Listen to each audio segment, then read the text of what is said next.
Ngajabula lapho bethi kimi masiye endlini kaJehova. Izinyawo zethu sezimi emasangweni akho Jerusalema. Jerusalema wena owakhiwe njengomuzi ohlanganisiwe ngokuqinisileyo. Lapho imindeni ikhuphukela khona, imindeni kaJehova ngokomthetho kaIsrayeli ukuba idumise igama likaJehova. Ngokuba kumisiwe khona izihlalo zokwahlulela, izihlalo zobukhosi zendlu kaDavide. Khulekelani ukuthula kwaseJerusalema, abakuthandayo bayawuphumelela kahle. Makube khona ukuthula phakathi kwezingange zakho nenhlanhla ezindlini zakho zobukhosi. Ngenxa yabafowenu nabangani bethu ngiza ukuthi manje makube khona ukuthula kuwe. Ngenxa yendlu kaJehova uNkulunkulu wethu ngiyakukufunela okuhle. Ish 1-4. I was glad when they said to me, "Let us go to the house of the Lord." Our feet are standing within your gates, O Jerusalem. Jerusalem that is built as a city that is firmly joined together, to which the 12 tribes go up, even the tribes of the Lord, to give thanks to the name of the Lord. I love you, Lord. We adore you, Lord. We lay our lives before your throne. We love you, Lord. We adore you, Lord.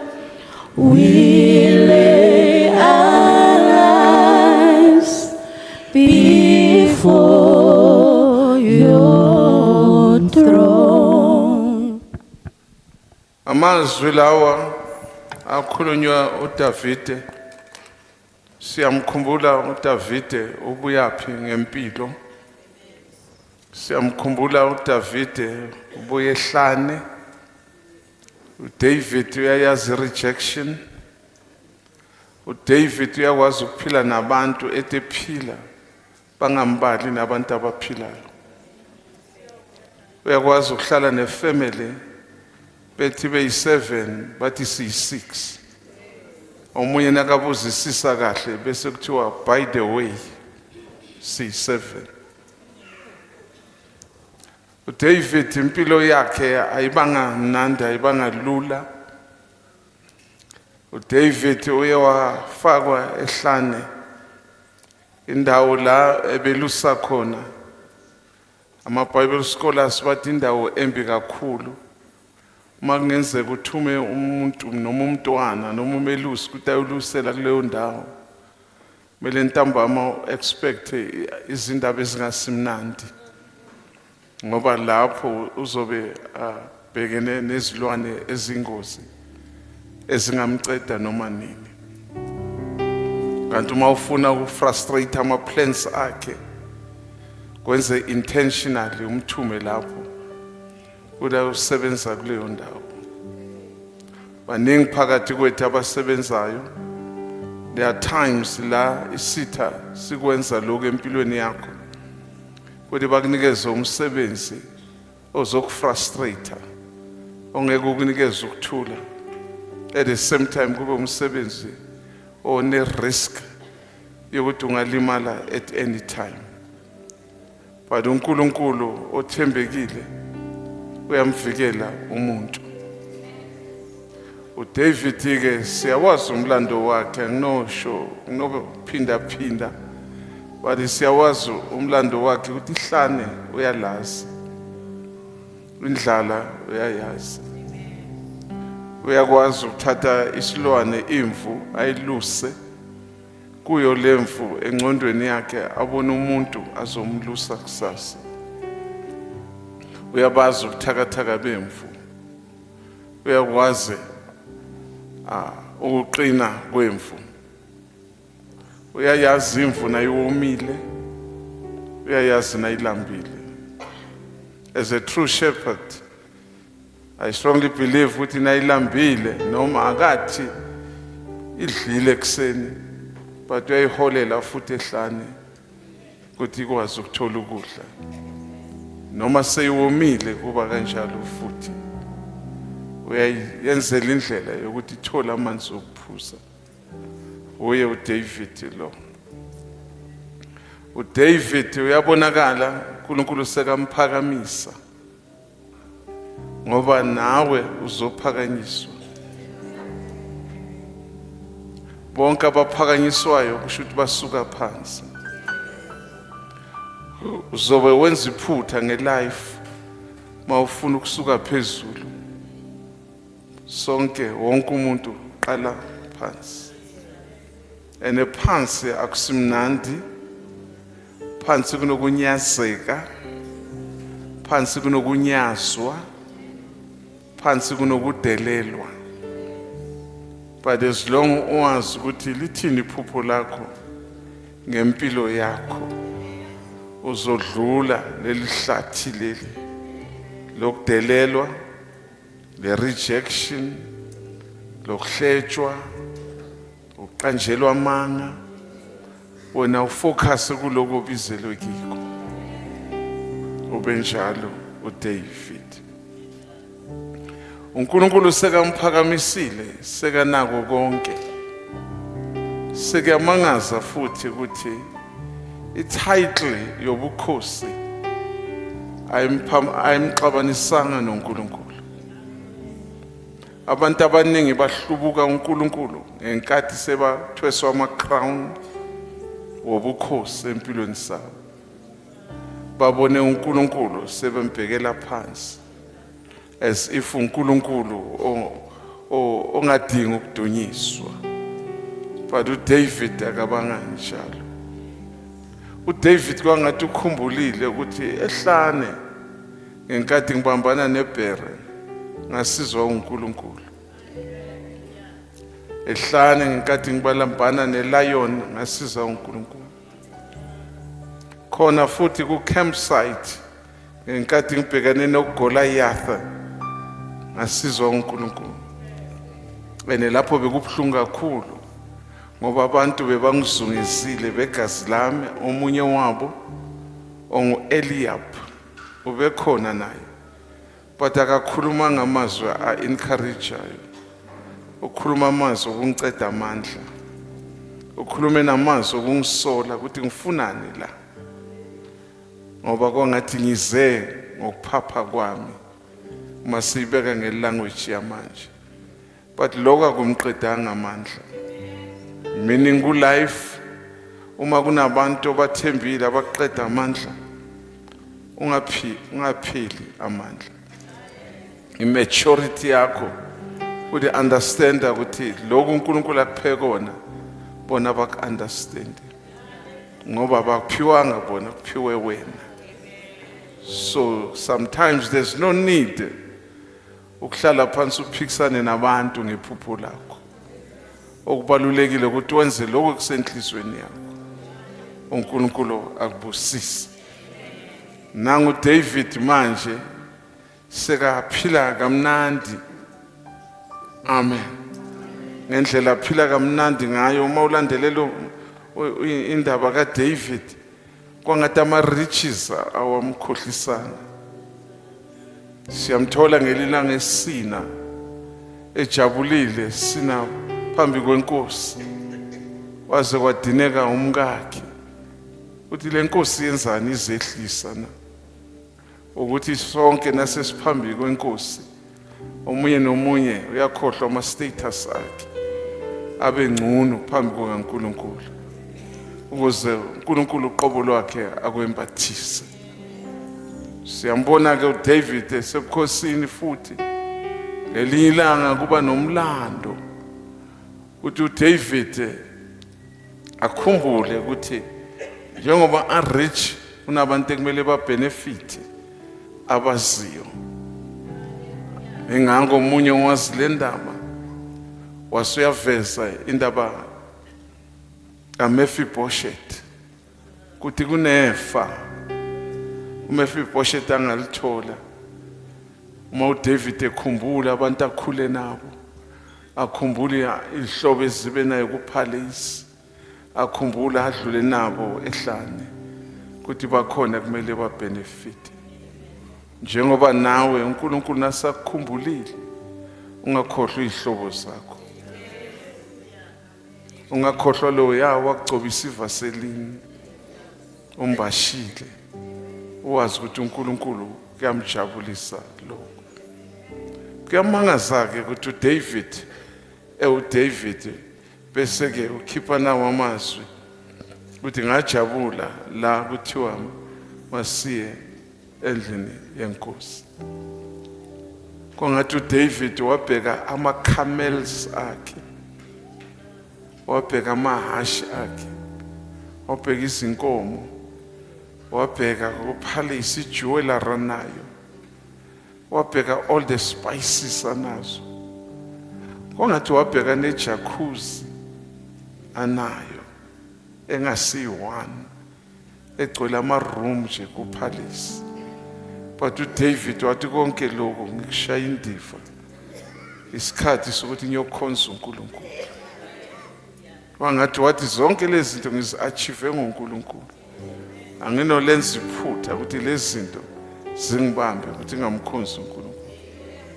Bangaka abantu abaziyo ku-life ababedonsa nzima, but nabathola imoto yamxabanisa noNkulunkulu. Wathi nakathola indlu yamxabanisa noNkulunkulu. Wathi nakathola unkosikazi wamxabanisa noNkulunkulu. Nayikhumbula leya ndoda eyenza i-excuse ngesikhathi kuphuma i-messenger ukuthi ihambe iye kuma-crossroad iyomema abantu ngoba inkosi yenza idili. But bonke labantu inkosi yabamema by-turn down the invite. Omunye wathi hayi mina ngithenge insini, ngisafuna ukuyoyibona kahle, anginophumelela kuze ephathini.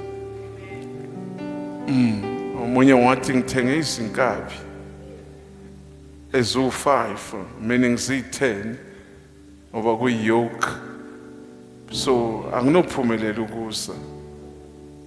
Omunye wasuthi mina hayi ngicoleleni ceda ukushada, isikhathi se-honeymoon asikapheli. Baningi abanelende abangakhona ukumkhonza uNkulunkulu, baningi abanezindlu abangakhona ukumkhonza uNkulunkulu, baningi abanezinkabi, izinkabi eziphilayo ezihambayo bangakhona ukumkhonza uNkulunkulu.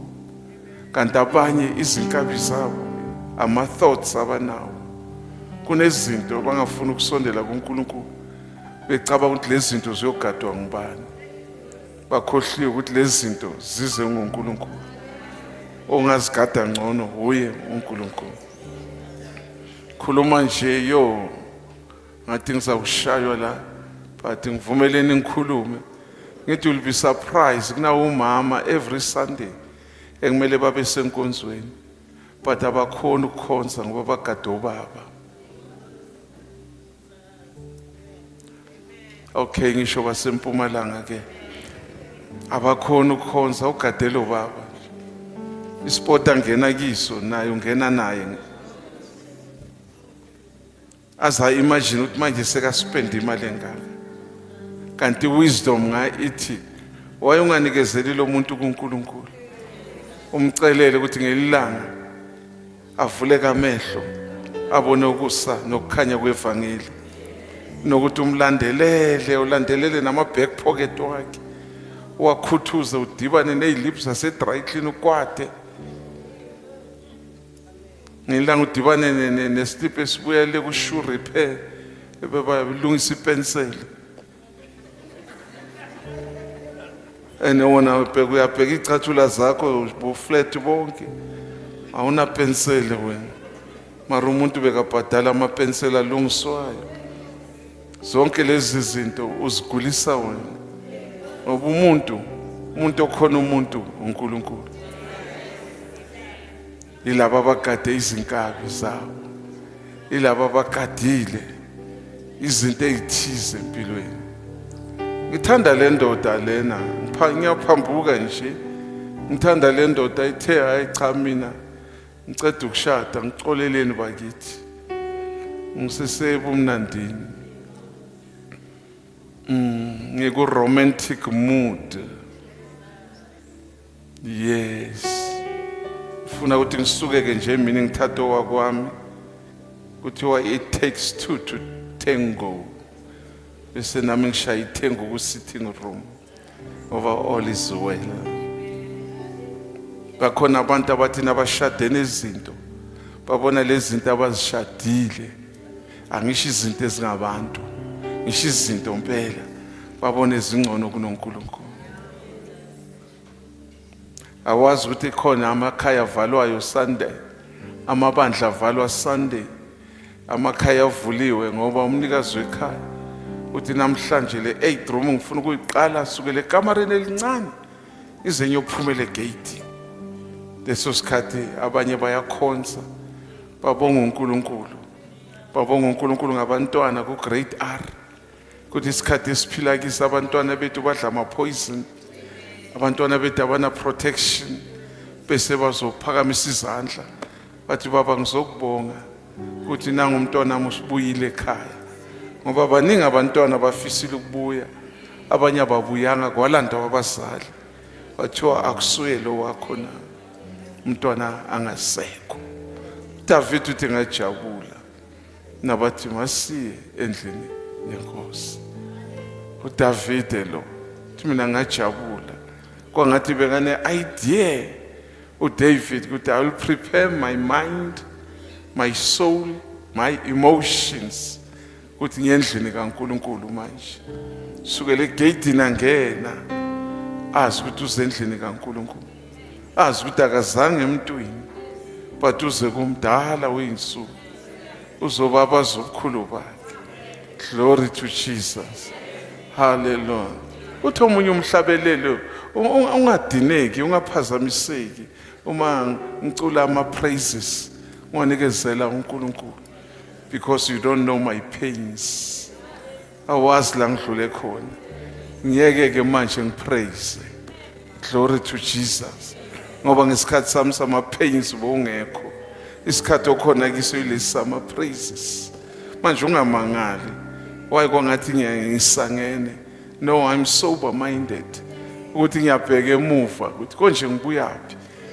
Sengiyakhumbula ukuthi konje ngihambanga ngedwa. Beka khona emva kwami. Glory to Jesus. Glory to Jesus. Oye lo wayenza ngase ngavela kawavuka nomhlabelelo kimi. Ukuthi where he lead I will follow. Ngoba ngimbonile ngijampisa imigodi. Ngimbonile ngibulalela izinyoka ehlane lokuphila kwami. Ngimbonile asebenzisa induku enyazekayo abulala izilwane ezithusayo. uJehova igama lakhe omdala wensuku uSebawothi. Glory to Jesus. Glory to Jesus. Angimazi uDavid lo mhlabelelo ke bekawazi omaceda ukubulala iBerna uthi wawuhlabelela yini wathi kanye nawe nje Nkosi ahlabela athi noma indlela inohlupho noma inde Nkosi yami noma iya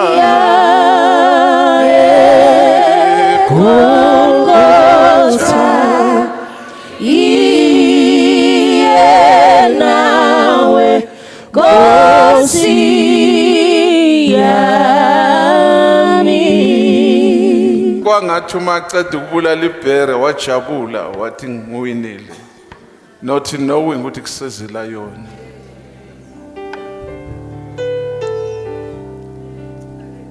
Any obstacle, any distraction oyinqobayo ungarelax ngoba kusuke kukhona okunye kuzayo. But uNkulunkulu wama levels basho njalo abantu abasha ama young adult but wama levels.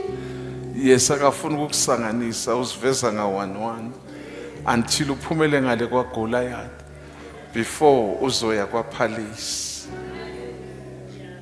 Uphiye nokhona uzoqala kwaPete.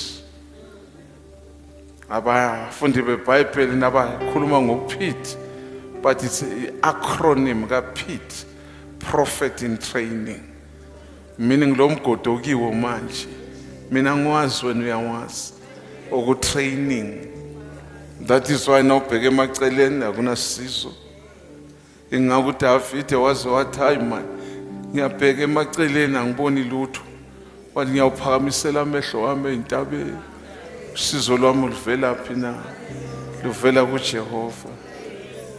uJosepha yena wangena kuPete wayigibela inqola engasiyakhe eyigibeza ukuthunjwa. There are times empilweni yakho na ugibela inqola yokuthunjwa. Enaso ugibela inqola yokuthunjwa abantu bazobuza imibuzo. But uthandaza njani? Kanti wenza njani?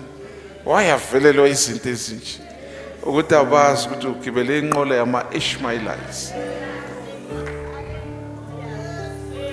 But le nqola uyigibelile uNkulunkulu yonke into akwenzela yona uyakunika i-foretaste. Glory to Jesus. Le nqola uyigibelile masisha nje wena musuzoba inkosi. Wona uzophatha izinqola. Wona uzokhipha ama-instructions ukuthi thathani inqola enje neyise endaweni enje.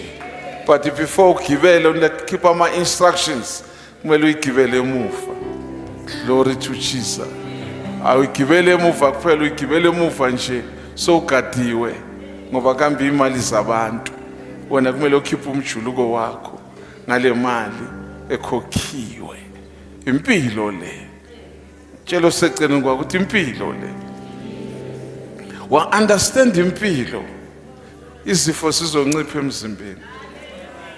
Wa understand impilo. Uku-accuse abantu kuzoncipha emzimbeni. Olimini lwakho. Wa understanda impilo. Uzo understanda ukuthi abantu noma kungathiwa nangu Simon lapha ungqole kangakanani. Isifundise esikhulu sithi umuntu akamubi wonke. Singakutrace okuhle. Sesibalile ukuthi 99% ungcolile. Mara singamthola u2% wezinto ezinhle ezaziwa nguNkulunkulu. Nasiconclude ukuthi ungcole wonke. Sithi Nkosi na ungabhekisa amehlo akho kuye.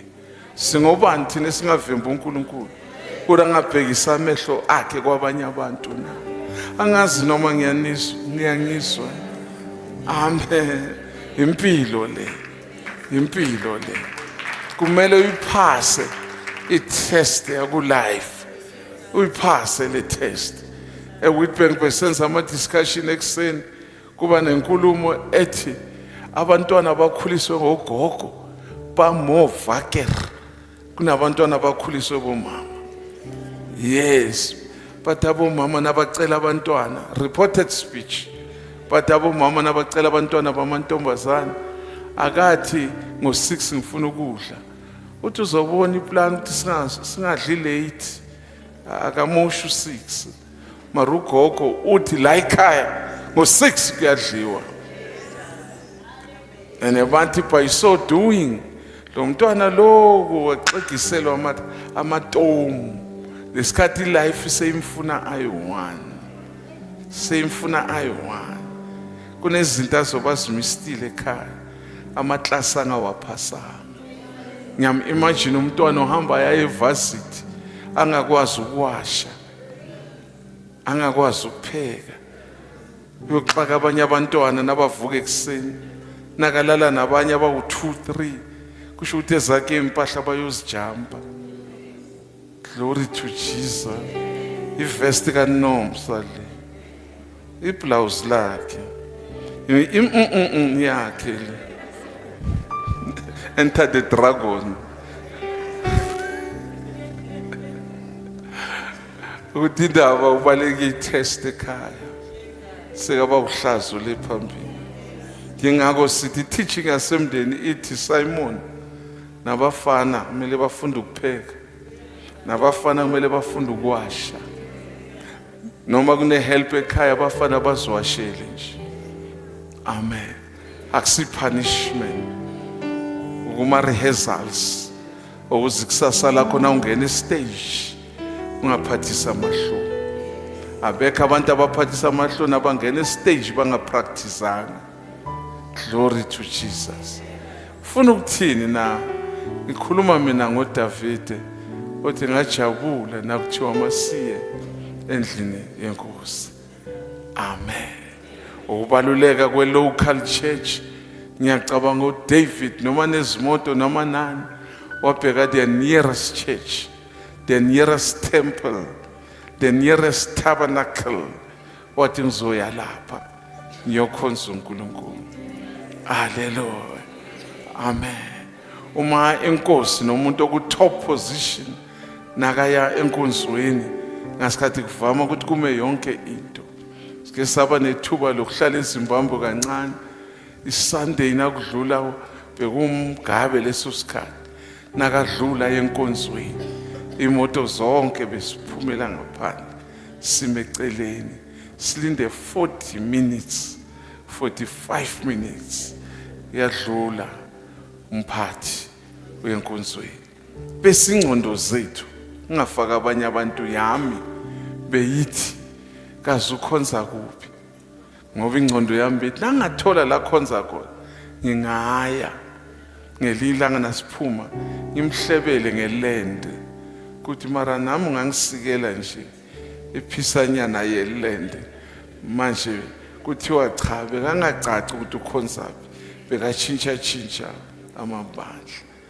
That is why amakhansela amaningi kuzoba nzima ukuthi bakhonze, ngoba bathi bezenkonzweni sibabuza indaba yezezindlu bese sebabaleka. uDavid uthi ngiyabhora namuhla ne. Okay, and David said, David uthi ngajabula nakuthiwa masiye endlini yenkosi. Wagcoka amagamenti awagcokayo. I strongly believe wayefaka ipurple. Lelo langa purpose endlini yenkosi, ngoba ipurple ishi royalty. Wathi ithi ngiyofakazela ubukhulu umbuso wasekhaya ezulwini, nami ngigcoke ngalendle. Umbuzo uthi uma kwajabula uDavid enengcebe engaka, wena uhlulwa yini ukujabula na uyendlini kaNkulunkulu?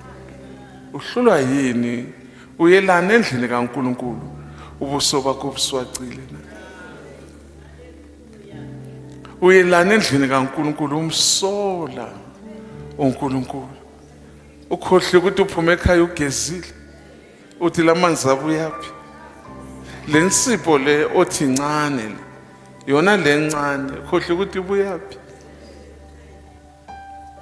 Thina sikhule kanzima insipho nayingaka besigeza ngayo bese siyayibeka eceleni sifake ebhodleleni sijabulele le entsha. Ngilanga le entsha seyingaka sifake ebhodleleni, ngilanga kusenansipho next sesithatha lezi sebhodleleni senza inqindi sayisqueeze, sayimanzisa sayisqueeze, sayirevive, sayiresurrecta, come back to life.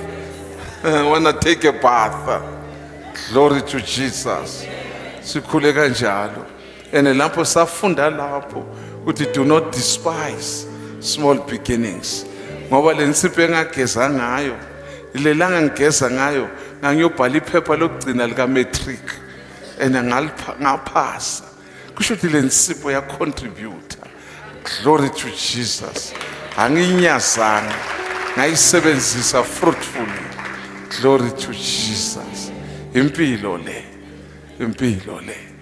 uDavid uthi ngajabula makuthiwa masiye endlini kaNkulunkulu. Ngase ngiyajabula. Usajabula nawe uyakhona ukuze enkonzweni ugcoke into ongayithandi, but kumbozwe ukuthi uya kuNkulunkulu. Noma lokho ogcokile na ungakuthandi uxolela ukuhlala. Let me tell you something. Isihoko sishaya izandla. Sithi usendleleni yedefeat. Uyahamba wena. masisha nje uzoguqa phansi ngoba ukhonza uNkulunkulu ngama-conditions. Na unganamali, na unemali umkhonzi, na unganamali uphakamisa izandla kakhulu umbiza iprovider. Jehovah Jireh, the Lord my provider. Ukhohliwe ukuthi ukuprovide health ngaphandle kwemali. Ukhohliwe ukuthi wena uguli. Ukhohliwe ukuthi wena uyagula nedawasi. Ukuthi umoya kaNkulunkulu ohlezi kuwe uyalwa. Ulwa olela ukuhlala.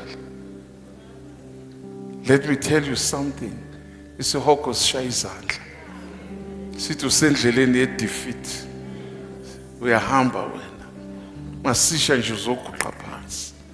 Ngoba ukhonza uNkulunkulu ngama-conditions. Na unganamali, na unemali umkhonzi. Na unganamali uphakamisa izandla kakhulu umbiza iprovider. Jehovah Jireh, the Lord my provider. Ukhohliwe ukuthi ukuprovide health ngaphandle kwemali. Ukhohliwe ukuthi wena uguli. Ukhohliwe ukuthi wena uyagula nedawasi. Ukuthi umoya kaNkulunkulu ohlezi kuwe uyalwa. Ulwa nezifo ezikuphethe. Glory to Jesus. Ukhohliwe ukuthi le khande likuphethe khona limphethe ephuluso. Ngo4 uzoshiya lo mhlaba. Wena usachubeka nepurpose kaNkulunkulu empilweni yakho. Impilo le. Glory to Jesus. Glory to Jesus. Ukubaluleka kwebandla kwe-local church ukuthi thina sonke sibuye endaweni ezahlukahlukene, but kunento eyi-1 okumele uyibambe empilweni yakho, ukuthi awuzanga emntwini uze kuNkulunkulu. Abantu abaningi abahambe bawo endleleni emabandleni ukuthi basuke babeka abantu phambili, babeka abafundisi phambili. Angithi singabahlonini, mara nabo ngabantu, nabo bayaba nama-moods, nabo bayaba kwangathi boshi abahlushwa ama-hormones.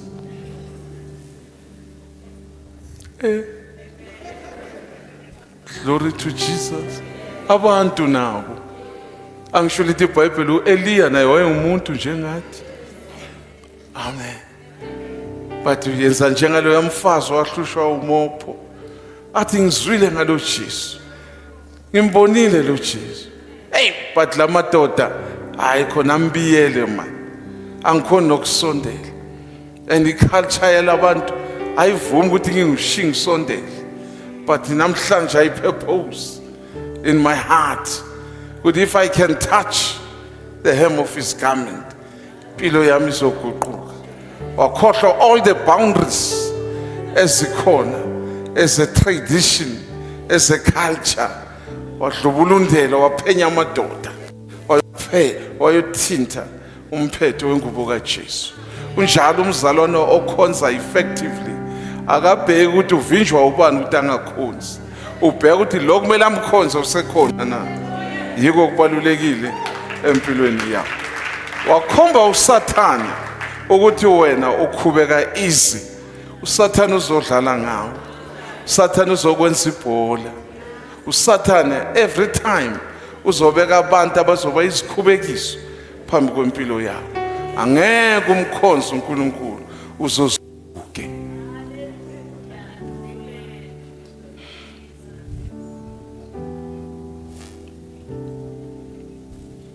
Uze kuNkulunkulu ukubaluleka kwe-local church, uzokhonza uNkulunkulu wakho, uzothulula hana umphefumulo wakho. This is the best place la uthulula khona umphefumulo wakho. Intercession is the best time la uthulula khona umphefumulo wakho. Nezinye izinto abanye abantu angeke khona ukubatshela, but nasongenile ethempelini ukholelwa ukuthi omdala weyinsuku khona, ila uqala uthulula khona umphefumulo wakho. Uthulula umphefumulo wakho uyindoda. Uthi ngineyinhlupheko eziningi, kunento eziningi ezingahambi kahle. Ngelinye ilanga kufika ama-thoughts na unesibhamu esikanama-bullet, kufika ama-thoughts ukuthi uzobulala umuntu wena bese uyawa-entertaina. But nawufika endlini kaNkulunkulu usathane umoya engcwele athi susa yonke le rubbish egcwelela. Glory. Azakukhumbuza ukuthi lesikhalo siphethe asisizi. Ngawuthemba izikhalo ophiwa yimi. Glory to Jesus.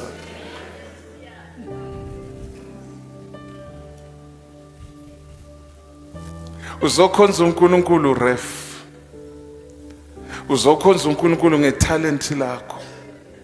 How I wish ukuthi bonke abanama-talent kube yisizini le, kube sibe ni ibandla eliwavumbula wonke, sibaphakamise bonke.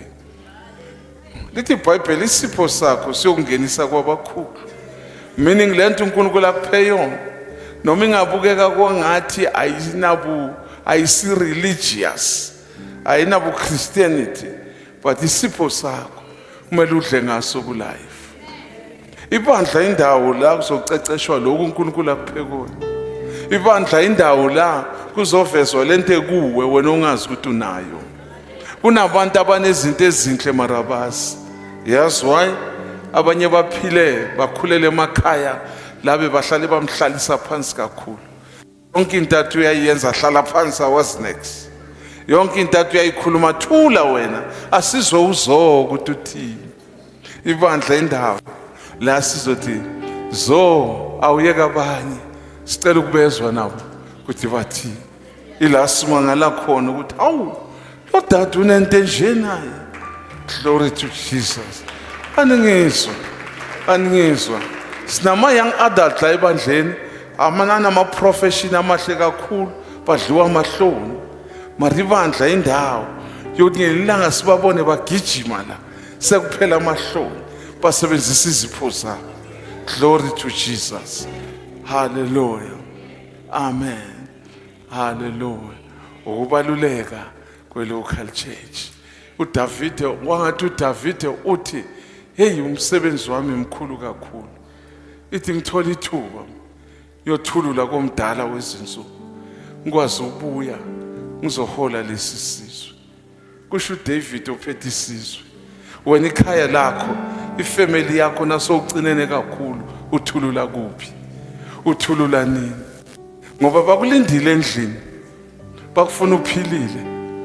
Endlini bafana noNkulunkulu. Bakufuna uphilile, bakufuna usindile. Endlini bafana noNkulunkulu. Abanandaba ukuthi awuholanga kahle this month. Bakubhekeze provider. Kuthi kumele ubone iplan. Uyokhona kanjani unganamsizi ongumoya oyingcwele na? Do you know ukuthi ezinye izifo zibangwe ilabantu abathi yimi ngedwa nje? Ezinye izifo zibangwe ile ya mentality elendoda yaseBethesda. uJesu nakayibuza ukuthi uyathanda ukusinda na? Amen. Athi anginamuntu ongisiza, ungangisiza na. Ezungezwe ngabantu. Mara bonke nababheka ababone ba useless. Impilo yakwenza ufane nomfazi waseSamaria. Amen. Kuze kufike uJesu empilweni yakho. Amen. Hallelujah. Kudiphi indoda yakho nabe suthi I have no husband. Mina ngakunamuntu ongangisiza ku life onama paternal muscles. Kanti ukhohle ukuthi ukhuluma nenkalakade. Ukhuluma nomdala wensuku. Umunwe wakho uwodwa nje ukhavara ama-muscles wendoda imile nje. Glory to Jesus. Ingakho lithi izokungenzeka ebantwini kuye kuyenzeka. Glory to Jesus. Ngajabula nakuthiwa masiye endlini yenkosi. Amen. Noma ngabe yiphi motive oza ngayo endlini kaNkulunkulu, egcineni kosuku kumele kubuyisele back to kuNkulunkulu. Uzohlabela ukuthi ngimfumene uJesu ensukwini zami zoku. Sengiyohlala naye zolo namhla nawo phakade. Glory to Jesus. Ibandla indawo la uthola odadewenu nawo fowenu. Ibandla indawo la umuntu omusha nawo insizwa. Kusho mina ubaba ungakashadi indawo la ubheka khona. angisho nina anisindisiwe mina angisindiswanga so mina ngizontshela ukuthi nawe insizwa uyabheka ukuthi labo shibu bahleli ngakuphi asinowara nasikubona lokhu ubheke khona kakhulu mara ngapha uyadumisa mariso alipheli ngapha sizosekwenzela indlela ukuthi uhlale strategically ukuthi uzoba kwazi ukubabona kahle bo.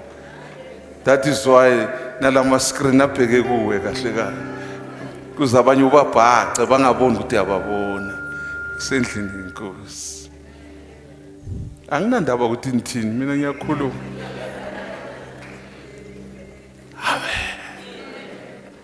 Endlini yenkosi laba zanwane abakubusiness and iron sharpens an iron. Ilaba kubusiness asebahambile bafundisa abaqathuzayo.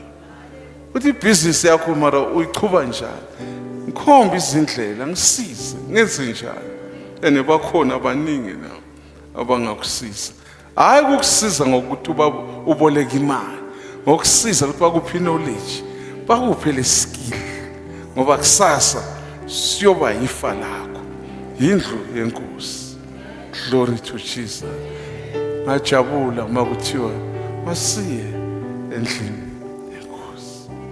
Amen. Kusho Davide ngamanye amagama nasesifikile i-worship i-praise i-worship kumele ibe ku-level ephakeme bese kulandela izwi bese sithi ntambama ukhonzekile uThixo.